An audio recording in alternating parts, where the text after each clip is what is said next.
Circle the date you're in the winner's circle, because just when you thought I was circling the drain, how dare you, I'm going to circle back for another crack at Better Call Saul. The shots, the symbols, the strokes of genius, and yes, the circles. I'm going to cover as much as I can, as I have yet another Basement Breakdown. Better Call Saul, Season 6, Episode 7, Plan and Execution. About as good an episode of television as you ever will see. Let's talk about circles. I'm going to start here in the classroom with a character who's technically named Marshall, but is more affectionately known as Kid Kubrick. It's a pretty calm scene before the action of the episode revs up, and in that quiet, this little opening speech establishes a lot of key thematic ideas that drive the whole hour. And a lot of them to do with circles in one way or another. The first circular idea I'm going to underline is lenses. 20-time optical zoom, but also has interchangeable XL lens capability. Plan and execution emphasizes the power of lenses to shape a story. All the main players in this episode are preoccupied with that power, and everything on the blackboard speaks to it as well. The lesson on the board talks about depth of field. The field is what's in focus in an image, and the depth is how much of the space is in focus. These diagrams on the board show off a few ways the lens can change shape. Using these techniques, the filmmaker has the power to decide what we see clearly. Kid Kubrick understands the power of the filmmaker better than anyone. Just ask him. Professor Tana said that we'd have access to the good cameras. Oh, Professor Tana said that?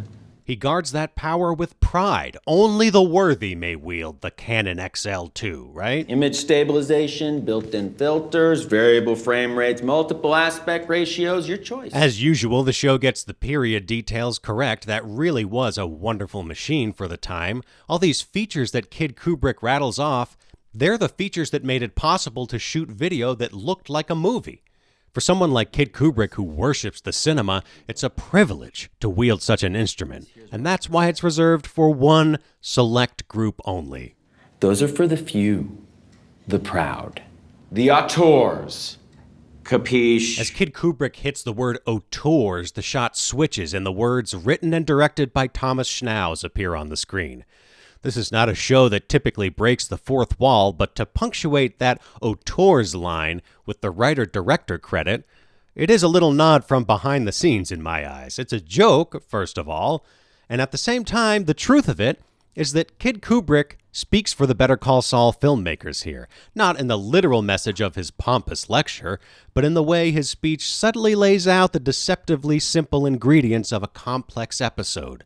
Lenses, the manipulation of focus, and the circle of confusion. Don't get lost in the circle of confusion. Can't tell your story if you can't keep things in focus. This is the most important line of the scene, in my opinion. Don't get lost in the circle of confusion. Now, the circle of confusion is a photographic term of art, but you don't need to really know what it is. You can kind of guess from the context. All you really need to know is what's in the dialogue. That's what makes it great writing. Don't get lost in the circle of confusion. Can't tell your story if you can't keep things in focus. The circle of confusion, we can discern, is a place where you can't keep your focus, and therefore, you can't tell your story. You're lost. And since we have this character loudly warning us all not to get lost there, we know somebody's probably going to get lost in the circle of confusion.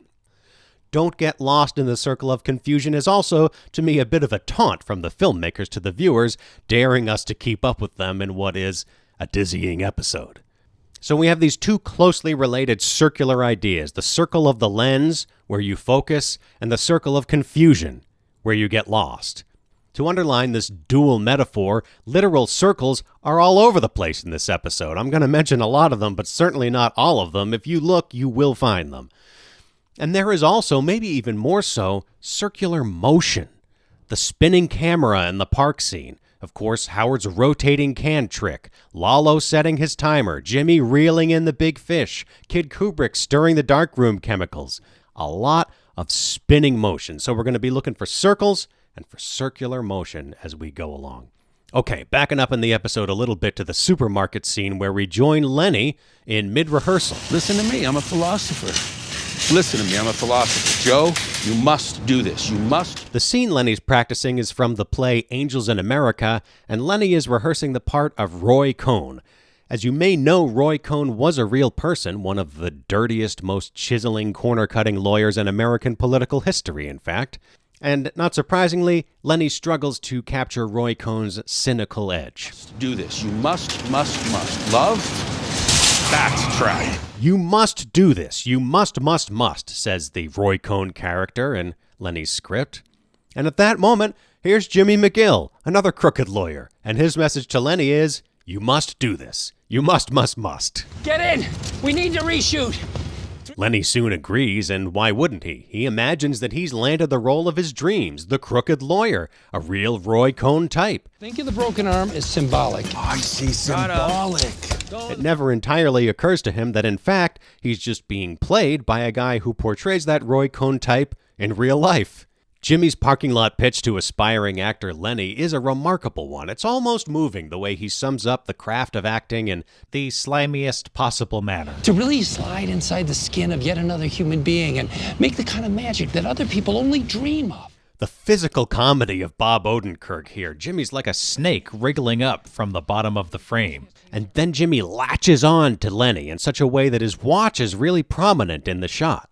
Jimmy's worn this wristwatch for a long time, but there are a few moments in this episode where Bob Odenkirk almost seems to present it to the camera. After the handoff to Jenendowski, for instance, or when he's listening in on the Sandpiper call. What's distinctive about this timepiece is, you've probably already noticed, it doesn't seem to tell the time, right? On screen, at least, it appears simply as a gold case with a dark crystal. It's a live-action musical tribute to the Dark Crystal. In terms of visual effect, that dark crystal puts a hole in Jimmy, like he has a piece missing. You have a piece missing. For me, that emptiness there also evokes a void, a gilded darkness that Jimmy's falling into, the same feeling you get as we plunge into the black and gold closet at Saul Goodman's pad. The last-minute reshoot comes together at a park on the college campus. The motion of these park scenes is really important. The first scene is all about angular momentum. Like, you know how if you spin in a swivel chair and you pull your arms and legs in, the chair starts to spin faster, maybe even fast enough to make you a little dizzy? Angular momentum. That's the energy of this scene. There's this swirl at the center, right? And Jimmy pulls more people into it as we go along. The first minute or so of this scene has gentler camera motion, and it's presented as if it's one long take, which it mostly is. But once all the weight is pulled into the center of the composition, our camera spins faster. The cuts are more frequent, and we start to get circles within circles. Within this motion of the camera, we have Kim wrapping the bandages in a circle. She spins Kid Kubrick around, grabs a roll of tape, makes more circles with that. As this scene builds to a climax, the characters are kept in motion as much as possible. This is a stylized frenzy, right? It appears chaotic, but if you watch, there's a refined, slightly unreal choreography to it all. And once we've been sufficiently stirred up by all this motion, we cut to... Almost there. Keep it steady. Stillness. Keep it steady. It's an instant contrast. And the opening shot of this scene alone really says it all. It says what this scene is about in plot terms, namely, getting the shot, getting the right thing in focus to tell the story. We feel the focus shifting back and forth, and that's the defining motion of this scene. The first park scene was spinning, and this one is back and forth, dialing it in. Watch for all the little back and forths, the little hand gestures between Kid Kubrick and the crew. Drama girl with the bounce card. Morning light! Morning light, by the way, is not just a throwaway line. It reminds us that they're using the camera to turn back the clock. They're so far behind, they have to make it look earlier than it actually is. That's the same reason Kid Kubrick is so frantic to find his NDs. Grab my NDs. I grabbed everything. ND stands for neutral density filter, which, among other things, can help a photographer adjust the apparent time of day. They need all of the lens's time-shifting powers to make this shot tell the right story. And they close in on that perfect picture with, of course, more back and forth. When Kim's redirecting the shoot, Lenny goes to the right side of the frame and then shuffles back. Jimmy's envelope goes across and down and up and back across. And Kim goes out to the bench and back and then out to get her shoes and back again. It's a comedy routine. It's a 1-minute comedy routine where each of the characters is bringing to life that concept of shifting back and forth to find the focus. Once they find it, they just have to hold it long enough for the lens to drink it in. So naturally, the culminating shot of the scene is this one, pushing into the lens as we hear it capturing the pictures. With the receding series of reflections in the lens body, we can almost see the image falling into the dark void. It stands to reason that we jump from the dark void to the dark room, and the first thing you notice is it's really red. The liquid washing across this image almost looks like blood. You don't have to be familiar with the color coding of the series for the deep red of this space to feel dangerous. We get vivid red in the frame when deadly forces are at work. And here we don't just have red in the frame, red overwhelms the picture, to the extent that anything that's not red really sticks out, namely the day-glow green circular wall clock. That time pressure remains in the picture, vividly so. The question that's placed explicitly in the foreground here is, what is that liquid that Kim and Jimmy are spreading on the photos? What's that? Now, if you've been paying close attention as the show went along, you might guess that it's the pupil-dilating drug that our heroes acquired in the last episode. Clever you, right? Except, while you were figuring all that out, you probably took little notice that Jimmy leaves with 2 envelopes of photos, not just the one that we saw them prepare. If we were really smart, we'd be asking, wait a minute, what's in that second envelope? But did you notice that second envelope the first time through? I didn't, because we're distracted. The auteur made us focus on the wrong question. What's that? Clever him.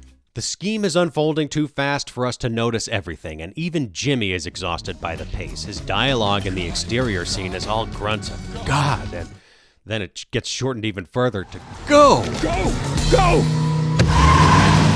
As he sprints to a brief meetup with his co-conspirator, who turns out to be Janadowski. Hey, he's Howard's private investigator. Small world. The scene lingers so much on the liquid in the eyedropper, while the big revelations, namely the presence of a second envelope and Janadowski's status as a double agent, happen in an instant. Every time the viewer feels like they might be a step ahead of this episode, it races ahead past our understanding. In the boardroom before the conference, we get one of the most elegant jewels of character exploration in the whole series. Howard enters to check the room. He touches the lamps, directing our attention there for just a moment. Right now, the lamps are off, the way they used to be when the room was prepared for Chuck. And of course, the late McGill brother is a prominent presence in this room. There's a Chuck feel in the air. But also, Howard moves this chair out of the way. And eventually, we'll come to understand that he's doing this to make room for Irene's wheelchair that she doesn't really need, right? That's just for show. Rolling out the fake wheelchair, that's not Chuck, right? It's about showmanship, manipulating people's sympathies, exploiting the elderly. That's all very Jimmy stuff. So you can see the influence of both McGill brothers on Howard here as the scene begins. Soon we meet Carrie, a character who's named after the only thing we ever see him do, and which he fails to do. God. Carrie! As punishment for spilling the cans, Carrie has to hear Howard's lesson about how to calm an agitated soda pop, and here we have the most crucial circular motion of the whole episode. Something about the centrifugal force. Pulls the bubbles from the inside of the can, stops it from exploding. It's Howard's trusted method for calming any excess energy in the room that might give the clients a surprise. Don't want our clients to get a surprise, now do we? He gives the can inner peace. Soda namaste. Of course, Carrie asks an important question. That works? Does that actually work? Can you actually achieve inner peace with something so simple? Who taught Howard this trick anyway? You know who taught me that trick? He used to do it. That's right. This trick comes from noted Zen master Chuck McGill. It's true, Chuck never wanted any surprises, not even from electrons. But Carrie doesn't know all that backstory. All he has to go on is this painting on the wall. Greatest legal mind I ever knew. Wow. Sounds like an example I'd like to follow, Carrie says. I hope someone says that about me someday. But Howard knows better, and you can see it dawn on him over the course of this conversation. He starts off talking about Chuck with a sense of fondness, but that fades a little bit, and with good reason. He used to do it, out of habit. Anytime he opened a can. What he's describing there is quite simply a compulsion. It's a little manifestation of Chuck McGill's compulsive tendencies. And those compulsions not only failed to protect Chuck from surprise, but they actually provided the fodder for Chuck's ultimate humiliation by Jimmy. Away from the fact that the defendant... am not crazy!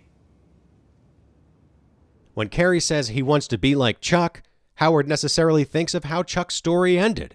Well, maybe there are more important things. And he feels the darker shadows of his relationship with a man who lost his mind and burned himself to the ground. Maybe there are more important things than a great legal mind. For instance, a stable mind, a mind at peace with itself. The composition of this scene, with Howard layered in front of the Chuck McGill portrait and matching wardrobe, suggests that Howard is an echo of Chuck and doomed to share his fate. They are, after all, tormented by the same demon. But I think at this moment, Howard would argue that he's not like Chuck. Howard would tell you that unlike Chuck, he's ready for Jimmy. Because Howard understands a little of how Jimmy thinks, so he's gotten one step ahead by hiring that private investigator, right? You know what they say, once you hire a private investigator, nobody can ever trick you again. And so it is that Howard steps away to visit with the private investigator who's double-crossing him. The most beautiful moment of the Genendowski scene for me comes when Howard first touches the photos. They feel wet, and Genendowski says, Sorry about that. I'm fresh out of the bath. One big meta motif of the entire Better Call Saul series is a preoccupation with media, and in particular, an incorporation of media's specific qualities into the story itself. I've talked about this in the past with regard to VHS tapes, probably the most important medium in the show's storytelling universe, but the medium du jour in plan and execution is black and white photographic film, specifically Kodak Plus X black and white film. Go with the plus X. Why do Kim and Jimmy opt for this medium? For one, it makes the scene easier to fake. They don't have to get the color of the judge's clothing right, for instance. But I think we all intuitively understand that the real benefit of the medium is that it seems more authentic.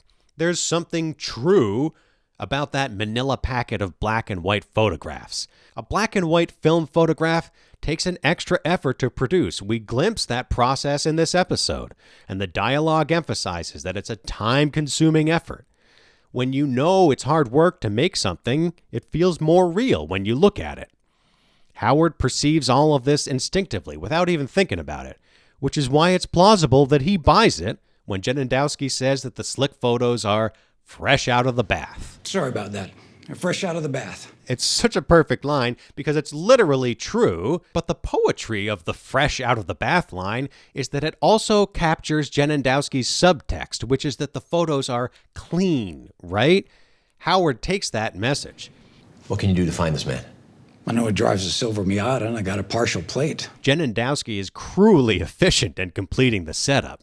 This brief exchange about the judge's Miata accomplishes a lot. It plants the seed for Howard to later confirm his suspicions. You drive a silver Miata, correct? I do. One's car and one's identity are closely intertwined on this show, so of course Howard would latch on to that detail. But Genendowski also mentions the car so he can call the MVD. It'll take some extra man hours, and I might have to grease some wheels over at MVD. Do it. Which is just a premise to linger in Howard's office and then switch the photos after Howard leaves for the Sandpiper meeting. No crime is complete without the cover-up. Oh, come on. Howard's pep talk session with Irene is to me the counterpoint to the boardroom portrait scene. Whereas the boardroom scene was mainly about Chuck's influence on Howard, this scene is about Jimmy's influence on Howard because it shows us Howard at his Jimmiest. How are you, my dear? I'm very good, Mr. Hamlin. Now, you know to call me Howard. Howard walks in all smooth, Mr. Call Me Howard, Mr. Chamomile Tea. Julie, can you pour Irene a hot cup of chamomile tea, a touch of honey? That's how you like it, right? Yes, thank you. The composition highlights Howard's position of authority by making him by far the strongest presence on the screen. The figures on the left are solid, inky blacks. Irene's side of the frame is all neutral tones and soft patterns. There's almost this wedge of shadow converging on Irene. You can understand why she says she's just going to do whatever she's told. I am not going to do anything that you don't tell me to do. Then, after giving his little speech about those slow-rolling wheels of justice... We all know the saying, the wheels of justice turn slowly. Howard rolls out the wheels of bullshit. Now, let's get you down there in style. Howard's using the wheelchair as a vehicle of pity to sway the arbitrator. It's a rather cynical ploy, but it seems to be understood, by everyone except Irene, of course, that this is just how you do business. Even straight-laced Cliff, not typically one for tawdry shenanigans, essentially says, just sit in the chair, Irene. Sit down. And though Howard might not admit it, this is a very Jimmy move, not just in spirit, but almost specifically so, since Jimmy has been known to throw an old person in a wheelchair if it helps him tell the right story. You know, it's a shame because Jimmy might even appreciate Howard's salesmanship if he could be there, but instead he and Kim have to listen in by speakerphone. They, along with Erin, spend much of the scene peering into a dark circle to see what comes next. We also see that dark crystal on Jimmy's watch again, and since he has to break out a burner phone for this call, there's even a cameo from the old pay-as-you-go box, which carries a similar meaning. It implies the price Jimmy pays as he goes along this path, the hollowing out of the soul that he suffers for his dirty tricks. As Howard makes his accusation against the judge, he passes the point of no return. Our mediator here keeps using the word compromise, when he, in fact, is compromised. Jimmy's reeling in that fish that they've just landed. Once a fish is on the hook, its struggles against the line tend to set the hook even more deeply, and so it goes with Howard. You were photographed receiving what I estimate to be a $20,000 payoff this morning in the park. And it takes Howard a minute to notice that the judge is not behaving like a guilty man. But when you see the photos, things will be clearer. Well, I'm looking forward to that. This reaction shot here is the first time that Howard entertains the possibility that he might not have the truth, that somewhere along the way, without knowing it, he entered the circle of confusion. For Howard, the photos now bear the burden of two proofs. He believes they will prove his accusation, but he's certain the photos will at least prove that he has a reason for saying these crazy things, that he's not crazy himself. He really needs the photos to prove that second thing now, right? Admittedly, it all sounds a bit Baroque, but when you see the photos, things will be clearer. So, after 6+ episodes of setup, we arrive at this exquisite punchline, the Frisbee photos. Is that supposed to be me? This payoff surprises the viewer as much as it surprises Howard. Jimmy might as well be saying, gotcha, to both of us in that picture. And when you think it out, the scheme really needed this one final move to crystallize the whole thing, because without that, the whole plan just dissipates into mere mischief. This last move is what cements the destruction of Howard's credibility. And of course, that last move is just the classic Jimmy McGill switcheroo. He came back here and put his new versions in my files. Howard protests that Jimmy switched the photos. They've been switched. Somehow he switched them. Howard? No, Jimmy. He snuck in somehow. Just like, once upon a time, Chuck protested that I know he swapped those numbers. I knew it was 1216. One after Magna Carta, as if I could... Jimmy switched the numbers, and he was in cahoots with the guy at the copy store. He got that idiot at the copy shop to lie for him? Mr. McGill, please. The story becomes too much for everyone to believe, as Howard himself admits. What? Admittedly, it all sounds a bit Baroque. There's another one of those frequent puns in Howard's dialogue. His story certainly is Baroque in the sense of being extremely elaborate, but it also, to put it more plainly, seems broke. As in a broken man spouting a Baroque story. To Howard, the photos prove that he's been hoodwinked, but as he knows to everyone else, they prove he's broken. These are not the pictures I saw. Mr. Hamlin, are you all right? Your eyes. When Howard says, these are not the pictures I saw, the shot fixates on his eye line, which is consumed by these two dark circles. It's an apt image.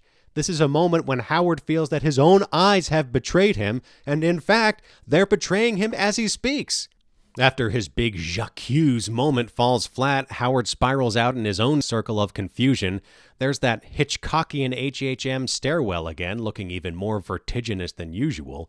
But by the time Cliff catches up with him, Howard's vertigo seems to have subsided. Howard's eyes are back to normal. But it's wearing off already. Look. He can see the scheme with more clarity now, and he helpfully fills in a few blanks for us. 3 weeks ago, Julie got a call from our detective agency. They wanted to update their contact info. So, of course... This exposition benefits the viewer, but it has no effect on Cliff because, as his respected longtime colleague put it just moments earlier, there really is nothing to say. There's nothing left to say because there's nobody left who will listen to him. Howard can see the game now, but he can't see that he's lost it. It doesn't matter. Rich went back to the previous offer. Howard comes to understand that Jimmy has indeed pulled the same trick as before, which is to place his victim in a situation where proof no longer matters. I'm not crazy, and I'm not on drugs. Once you're in a position where you have to say, I'm not crazy, I am not crazy! It almost doesn't matter so much whether you are or not. The fact that you need to say it is evidence enough that your credibility is shot. The game is lost. What makes Howard concede is an appeal to his sense of duty. I'm not thinking about you, Howard. I'm not thinking about Jimmy. I'm thinking about the time, the expense, the uncertainty. I'm thinking about our clients. This seems to jar Howard into an awareness that on his current path, he is indeed following after Chuck McGill. He's so obsessed with Jimmy, with denying Jimmy McGill that win, that it's eating away at him. It's destroying the things that make Howard's life meaningful. By accepting defeat, Howard preserves the possibility that his soul will survive in the long run. And I'll have the soul. No butter, side of steamed veggies? You got me. Turning now to the apartment scene, I'm going to say right off that I'm not going to show the fateful gunshot in this recap. I do usually leave out the most graphic images, and this is going to be one of those instances. With that out of the way, when Howard shows up, he starts talking about Chuck again. Your brother and I, we always had a meeting with Mr. McCallan after a big victory. Specifically, the victory ritual he used to share with Chuck. So this is for you. You earned it. Howard's gambit seems to be he'll concede that Kim and Jimmy won if they'll simply concede that they were playing the game they were playing. What did I win? But they won't. We're good. We're good. He says, we're good. We're good. Because that's their underlying pretense, right? We're good. Kim and Jim, we're good people. That's our story, and we're sticking to it, Howard. It's late, Howard. Do you want to tell us what this is about? And Howard is not surprised. Of course, you both have to play it this way. So he moves along to his plan B, which is catharsis, in which he spells out their motivations himself as best he can manage. I sided with Chuck too often. I took away your office, put you in doc review. The motive is the one piece of the scheme that Howard hasn't quite nailed down, right? Back at the office, when Cliff reasonably asks why Jimmy would scheme against his own financial interests, Howard's answer is, because he's a child. He wants his money now. But since then, Howard seems to have realized on reflection that doesn't quite explain it all. It's not just Jimmy being childish. And Howard rattles off a number of other possible motivators. Howard's daddy helped him get to the top, but you both had to struggle. Howie has so much, and we have so little. All of these have some truth to them, as Howard observes.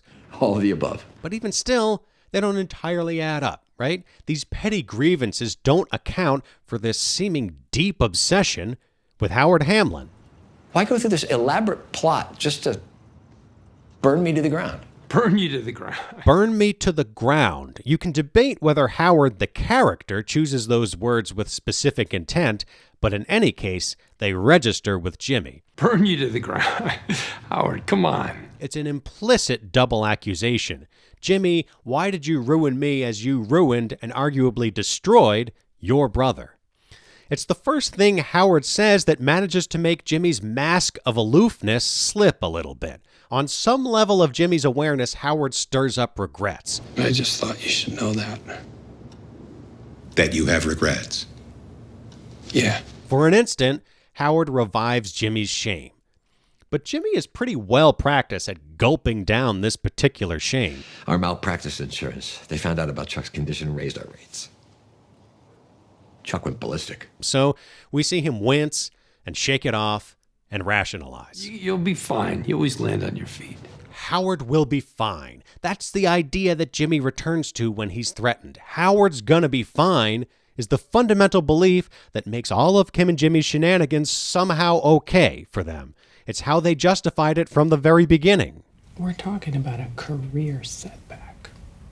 Howard will be fine is supposed to make Jimmy versus Howard different from Jimmy versus Chuck, Because Chuck, well, he was imbalanced, unhinged, an unworthy victim. Howard's different. He's strong. He can pick up the pieces. Even Howard agrees that yes, after enduring so many other challenges, he will survive this too. You're right. I've worked my way through worse. Debt, depression, my marriage falling apart. But then Howard starts to unravel again, as he finally gropes toward an answer to his question of, why me? Now it's so clear. Screw the money. You did it for fun. You get off on it. And he realizes they put in all this special effort to get him because they get off on it. You have a piece missing. You have a piece missing. It's like a crystal dagger of dialogue, so pointed, so revealing. Howard is in the midst of a horrifying and deeply human moment. He sees the holes in people where he had formerly seen the outline of a complete person. You're like Leopold and Loeb, two sociopaths. All right, that's enough. Oh, you know. Howard compares Kim and Jimmy to Leopold and Loeb, two young men who in the 1920s carried out a kidnapping and murder because by their own accounting, it pleased them to outwit the law with their superior intelligence. These are the kind of sociopaths that Howard now sees in front of him, where in a not-so-distant past, he had once seen friends. Suddenly, the man who walked in a few minutes ago conceding defeat is reanimated by his disgust and betrayal. And now he's back to promising that he'll win in the end. Because I'm going to dedicate my life to making sure that everybody knows the truth. Believe it. As for what happens next, well, before I get to that, I have to go back to the beginning of the episode. Let's go all the way back to the first shot of the cold open, in fact, which is Lalo popping out of a hole in the ground. After he's snuck around for half a season, this is the episode where Lalo finally surfaces. In this scene, though, he's just coming up for a quick breather. As the signs on the wall of the convenience store suggest, Lalo's refreshing himself so that he'll be always fresh. Speaking of signage, there's also a small army of shower signs to reinforce the idea that Lalo really is here to take a shower. This is worthwhile because we naturally would assume he's there to murder someone. But no, it really is just a refreshing shower. And how long does he have for that shower? 1 hour, as the sign on the wall informs us, as does a second sign, in case you forgot what the first sign said while you were reading it. Oh, and by the way, here's another 1 hour shower sign on the wall. They'd really like everyone to remember that rule. So Lalo takes his shower, and we get a big old circle on the screen, and we also get a couple seconds of Lalo beefcake footage to keep us warm on those long, lonely Albuquerque sewer nights.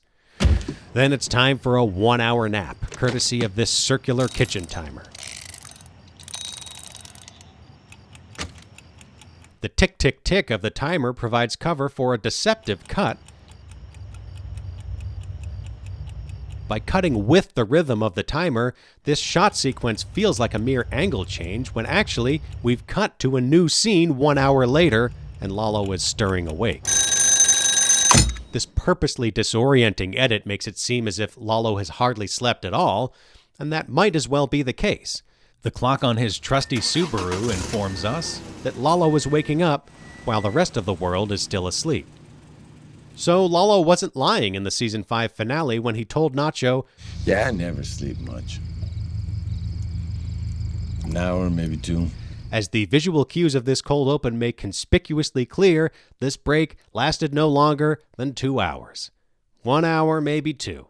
It's a cold open that essentially brings to life that incredibly suspenseful exchange that Lalo had with Nacho over that fire. I get my best ideas when everybody else is asleep." And the opening sequence concludes with this view of Lalo's binoculars and a pan to the object of their focus. He's watching closely and getting his best ideas while everyone else sleeps. So the cold open serves as a little prelude, a visual story told through circles. Out through the manhole, under the shower head, sleep for 1 orbit around the timer, and finally back down the hole, through the tunnel, to look through these lenses.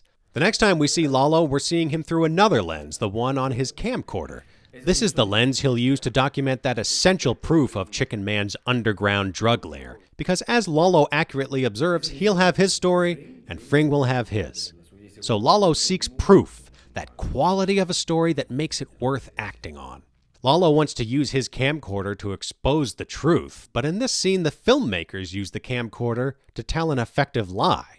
When Lalo turns his lens from the gloom of the sewer to the sunlit laundry, the image gets blown out for a second and essentially fades to white, because the camcorder that's supposedly producing these images has to adjust its exposure, and that takes a second.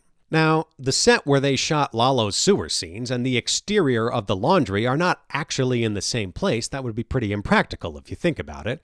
But you don't think about it, because this camera move and this blanking of the image in a way that feels authentic to the specific medium create a convincingly continuous space. And of course, when Lalo turns the camera back, a fade to black is used to the same effect. This effect, in a way, proves to our eye that Lalo really is down in the sewer. Just like the wet layer on the photos, this is a sleight of hand that actually makes the story more convincing by playing off how we believe the specific medium behaves. The lone Mike and Gus dialogue of the episode begins with a close-up shot of the wheels turning in Mike's tape player. The surface message on the audio is Plan A, a surprise attack, violence, chaos. Mike believes the Plan A story, as well he would. Lalo practically wrote it for him. Mike looks around and sees an uncontrollable situation. But this is an uncontrollable situation. But Gus doesn't seem to believe in uncontrollable situations, and he certainly doesn't think this is one. He would not attack me here. You want to bet the farm on that? Is Gus confused? Are those circles on his tie circles of confusion? They don't look confused to me. Everything's in order. Gus is content to let Mike be hypnotized by the message on the spinning tape wheels because he wants Lalo to see Mike and his goons reacting to this supposed Plan A. And then amid the cover of that noise, Gus quietly remains committed to his belief that the laundry is the key, which is why the laundry is the only thing in this scene about which Gus shows any pressing concern. Pull guys off all the low-priority targets to cover you. The laundry. Tyrus is there with his crew. The dialogue ends with Mike's remark, Salamanca shows up, he goes down. Mike means this in the plainest sense. If Lalo shows up, Mike's gonna kill him. But the words also can be read to describe Gus's view of the situation, which is that if Lalo shows up, he intends to find his way down to the subterranean project where the proof of Gus's own grand plans resides. And maybe the words, if Salamanca shows up, he goes down, foreshadow the final scene of this same episode. It's a scene punctuated by a candle. We see the flame burning calmly to open the scene, then later it's disturbed by Howard's entrance. Throughout much of Howard's rant, the candle is framed as carefully as any of the characters are, tucked into the tiniest bit of positive space in the image. This all helps to keep the calm, steady flame in our subconscious awareness so we register the shift in mood when that flame flickers again. From this low angle, for a moment, it looks as if the flame is being snuffed out, which is fitting enough. Because I'm going to dedicate my life to making sure that everybody knows the truth. Believe it. Now, let's be real, Howard was doomed as soon as Lalo walked through that door no matter what. But if there was anything Howard could do at that moment to further seal his fate, it was to tell a gangster's lawyer, you can't hide who you really are forever. As it happens, Lalo is quite interested in making sure these people hide who they really are forever, so he twists the silencer onto his pistol. Howard's twisting motion was superficially about calm, but more essentially about the suggestion of unseen chaotic energy in the can that's just waiting to explode out. The silencer on Lalo's gun takes that contrast between calm and chaos to a macabre extreme. Superficially, the silencer is a calming device. It's a silencer, after all. But as everyone in the room understands, the true meaning of the silencer is the explosive violence it suggests, and which promptly takes place. The swindle was supposed to go different this time. Jimmy pushed Chuck too far until he went down in flames, but Howard was supposed to be more resilient. He would be fine. That was the difference. And then, in the end, there was no difference. You're just going to keep hurting people? That's not true. Jimmy, this is what you do. You hurt people. Howard, like Chuck, would probably still be alive, if not for his tragic proximity to Jimmy McGill. I think I'm in the middle of something. That'll do it for this episode. I gotta say, Plan and Execution is an utter tour de force of writing and direction, and we should tip our cap to Thomas Schnauz, the auteur of the hour. This episode is like a symphony where every note falls into the right place, and every time you experience it, new harmonies emerge. It's one of the hardest recaps I've ever done, honestly, because it's one of those artworks where I'm daunted by the task of creating an analysis worthy of the work. Hey, thanks for watching, everybody. If you had a good time, please subscribe, of course. You know I love you guys. Bye for now.